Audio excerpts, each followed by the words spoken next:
আমি যে পোশাকটা পরে আছি সেটা কমফোর্টেবল কিনা, ছেঁড়া ফাটা আছে কিনা, নোংরা কিনা, এটা কি ক্যামেরার ওপার থেকে বোঝা যাচ্ছে? আপাত দৃষ্টিতে দেখে মনে হচ্ছে ঠিক আছে, তাই তো?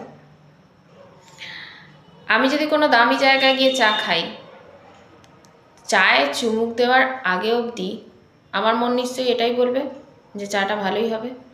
চায়ে চুমুক দেওয়ার পরই আমি বুঝতে পারবো সত্যিই ভালো না খারাপ। তাহলে আপাত দৃষ্টিতে আমরা যা দেখি সেটুকু থেকেই আমরা একটা আইডিয়া করে নিই। জীবনটাও ঠিক তেমনি।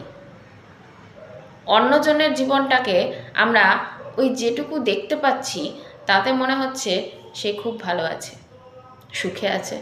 ওই সোশ্যাল মিডিয়ায় 2-4টে ছবি, কিছু ভিডিও দেখে আমরা তাদের সম্পর্কে ধারণা করে নিই, অথবা তাদের করা কিছু মিষ্টি গল্প যেগুলোতে আমরা প্রলুব্ধ হই আর মনে করি যে সে খুব ভালো আছে।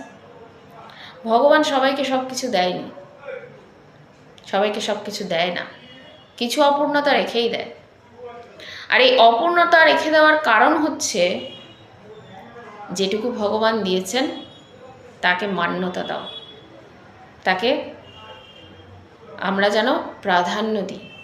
কিন্তু আমরা সেটাই ভুলে যাই। আমরা এই যা নেই তার পিছনেই ছুটে বেড়াই, যা আছে তার সম্মান করতে ভুলে যাই। এটাই তো বড় ভুল। যা নিয়ে আছি সে নিয়ে যদি ভালো থাকি, ভালো থাকার চেষ্টা করি, অত্যন্ত সুখে আছি আমি। সবার জীবন দেখে নিজে জেলাস হওয়া বড্ড বোকামি।